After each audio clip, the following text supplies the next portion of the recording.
Good morning dear students.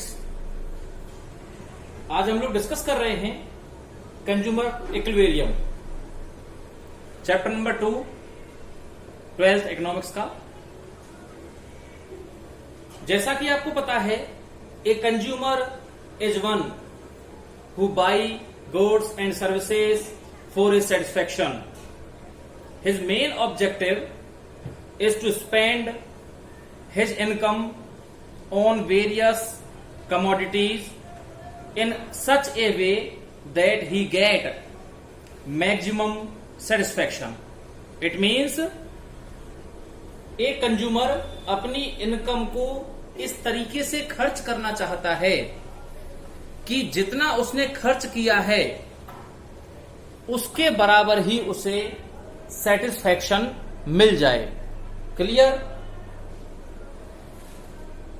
अब यहां पर सबसे बड़ी डिफिकल्टी जो प्रॉब्लम है या सबसे बड़ी डिफिकल्टी जो है वो ये सिचुएशन है कि आप कैसे एनालिसिस करेंगे कि कंज्यूमर ने कितना पैसा स्पेंड किया है या कितनी यूटिलिटी छोड़ी है और कितना उसे सेटिस्फेक्शन मिला है। पैसे को मेजर कर पाना इजी है कि कितना पैसा खर्च किया गया, लेकिन यूटिलिटी को या सेटिस्फेक्शन को क्वांटिटिव मेजरमेंट उसका कर पाना पॉसिबल नहीं है। इस मेजरमेंट के लिए बहुत सारे अलग अलग राइटर्स ने अलग अलग थ्योरीज प्रोपाउंडेड की, डेवलप की। फर्स्ट थ्योरी कार्डिनल अप्रोच है। कार्डिनल अप्रोच का मतलब हम लोग ये एनालिसिस करते हैं कि हमने कितना पैसा स्पेंड किया और उस मनी स्पेंड के बदले हमको कितना रिटर्न प्राप्त हुआ, कितना वापस प्राप्त हुआ। इसको सबसे पहले डेवलप किया प्रोफेसर मार्शल ने। किसने डेवलप किया सबसे पहले? प्रोफेसर मार्शल ने।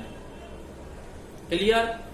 इसके बाद प्रोफेसर पीगू, इसके बाद प्रोफेसर जे.आर. हिक्स, एलन और बहुत सारे ऐसे अलग अलग राइटर्स हुए जिन्होंने इस अप्रोच को एनालिसिस किया और आगे बढ़ाया।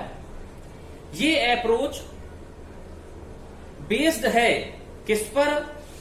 कि कंज्यूमर के पास बहुत सारी चॉइसेस अवेलेबल हैं।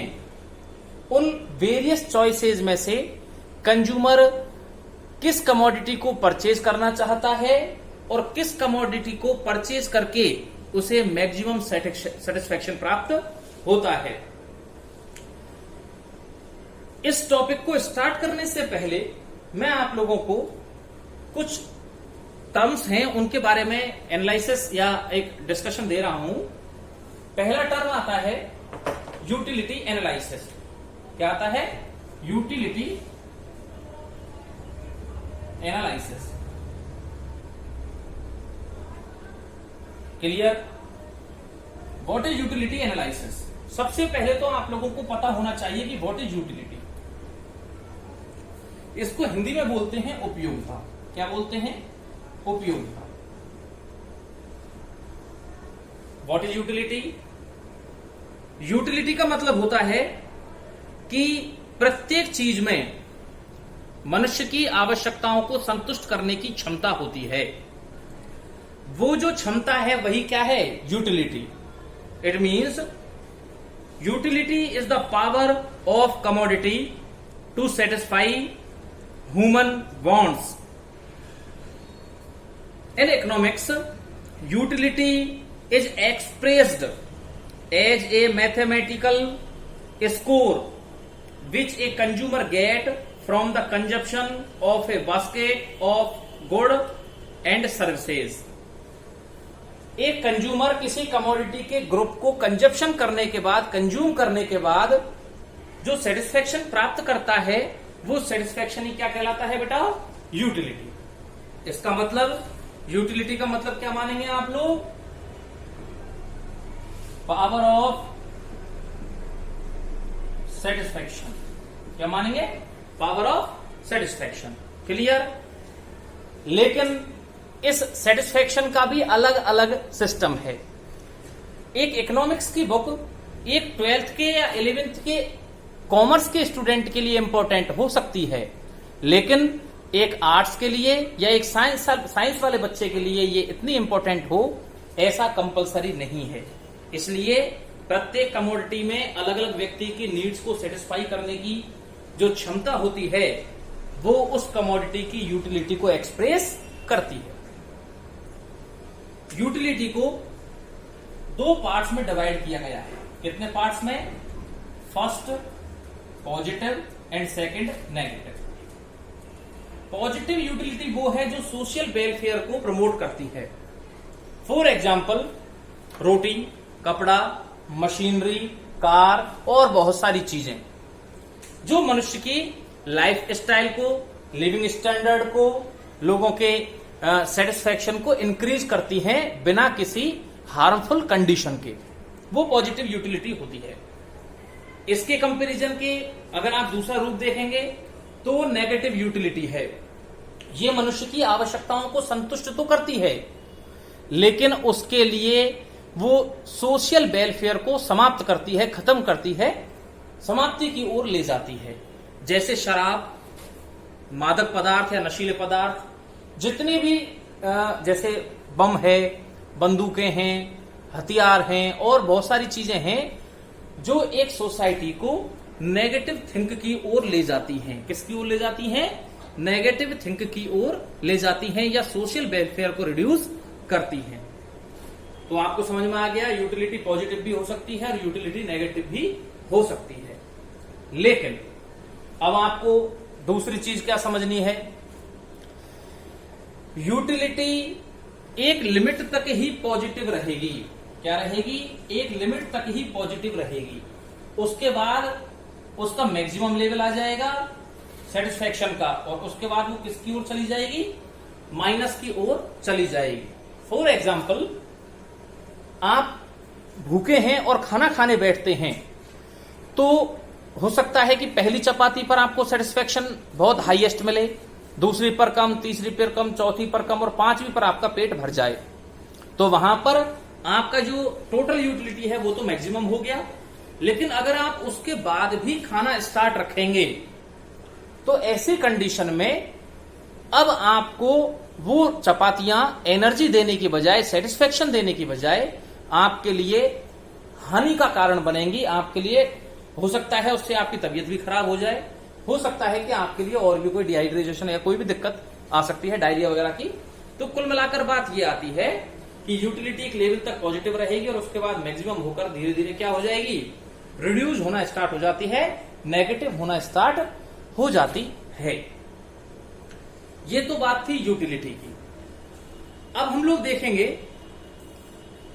कि टाइप्स ऑफ यूटिलिटी क्या है, यूटिलिटी कितने प्रकार की होती है। इसमें से 12th में प्रैक्टिकल पोर्शन पूछा जाता है बेटाओ।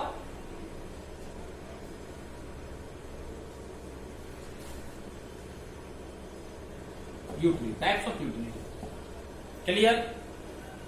पहला टाइप है टीयू। क्या बोलेंगे इसको? Total utility. क्या बोलेंगे? Total utility. इसका फॉर्मूला सुनिए पहले। इसका एक फॉर्मूला है सिग्मा एम यू। क्या है इसका एक formula? Sigma M U. M U का मतलब होता है marginal utility. What is the mean by M U? Marginal utility. And what is the mean by sigma? The sum total of marginal utility. इसका मतलब तो है सम टोटल और उसका मतलब है मार्जिनल यूटिलिटी। क्लियर? कोई दिक्कत किसी स्टूडेंट को? इसके अलावा टीयू का एक्सप्लेनेशन अपन लोग देखें। In a given time and total satisfaction obtained from the consumption of all the unit of a commodity at the disposable या disposal of a consumer is called as TU और total utility. मतलब एक consumer total commodity जिनका consumption करता है उन सभी commodity से उसको जो टोटल यूटिलिटी मिलती है, उनका सम जो ऑब्टेन सेटिस्फेक्शन मिलता है, उसे क्या कहा जाता है? टोटल यूटिलिटी कहा जाता है। क्लियर? आई होप आप लोगों के फॉर्मूला क्लियर हो गया होगा। इसके बाद दूसरा पॉइंट आता है MU, marginal utility. Clear? Margin, margin का मतलब होता है सीमांत। क्या होता है? सीमांत। मतलब इसको शो किया जाता है इससे, डेल्टा से। इसका मतलब क्या होता है? ये ग्रीक वर्ड है। कैसा वर्ड है?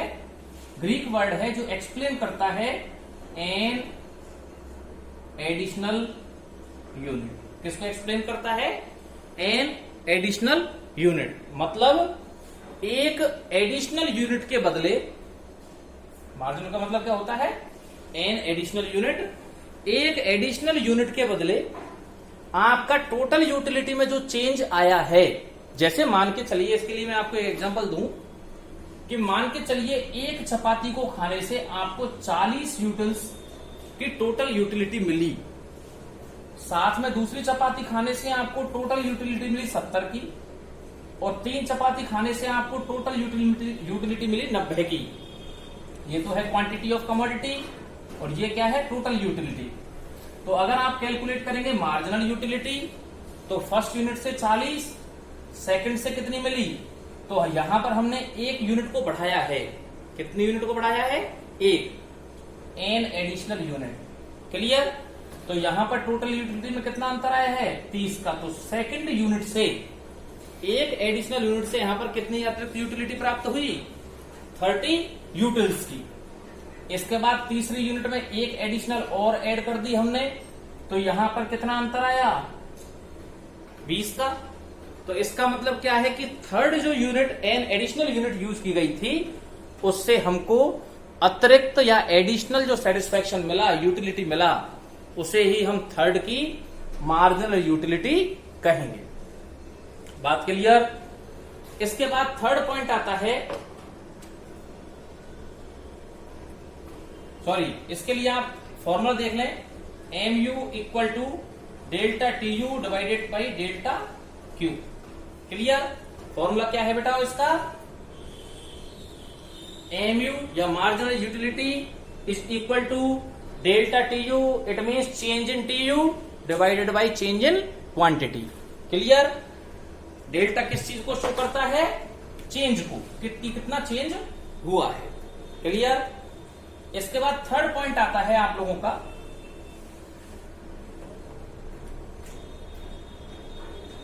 AU, average utility. आपने मान के चलिए 10 यूनिट्स टोटल कंजप्शन की, और उनसे आपको टोटल सेटिस्फेक्शन मिला 100 यूटिल्स का। यहां पर यूटिलिटी को मैं क्या कहूंगा? यूटिल्स। 100 यूटिल्स का आपको सेटिस्फेक्शन मिला, तो आपको ये तो मिल गया टी यू। क्लियर? ये टोटल क्वांटिटीज हैं जो आपने कंजप्शन की हैं। अब आपको निकालना है एयू, तो T U divided by Q, T U divided by Q.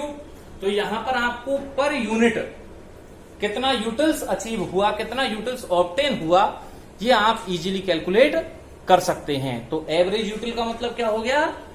Per unit आपको कितना एडिशनल यूटिलिटी मिला, या कितनी टोटल यूटिलिटी में से आपको एक यूनिट का अगर फलाना है, एक यूनिट का कैलकुलेशन करना है, तो आप टी यू को डिवाइडेड कर देंगे क्यू से। क्लियर? ये आप लोगों के 3 पॉइंट थे जो एक्सप्लेन करते हैं टी यू, एम यू और ए यू को। ये तीनों ही कॉन्सेप्ट बहुत इंपॉर्टेंट हैं जो एक्सप्लेन करते हैं टोटल यूटिलिटी को, मार्जिनल यूटिलिटी को और एवरेज यूटिलिटी को। आप लोगों के सिलेबस में ये 2 टॉपिक बहुत इंपॉर्टेंट माने गए हैं, और इन दोनों का ही डिस्क्रिप्शन आप लोगों को प्रोवाइड कराया गया है। अब हम लोग देखेंगे तीनों के फॉर्मूले, एक बार दोबारा देख लें आप लोग। टोटल यूटिलिटी इक्वल टू, मैं दोबारा यहां पर लिख रहा हूं, थोड़ा सा आप लोग कंफ्यूज नहीं हो। Total utility equal to sigma M U equal to delta T U divided by delta Q और A U equal to T U divided by Q. ये चेंज को शो करता है, ये सिग्मा सम टोटल को show करता है और यहां पर यूनिट यूटिलिटी कैलकुलेट की जाएगी। ये सारी चीजें आप लोगों को ध्यान में रखनी है। ये तीनों चीजें आप लोगों के लिए बहुत इंपॉर्टेंट हैं। आई होप आप लोगों को ये अच्छी तरीके से समझ में आ गई होंगी। धन्यवाद।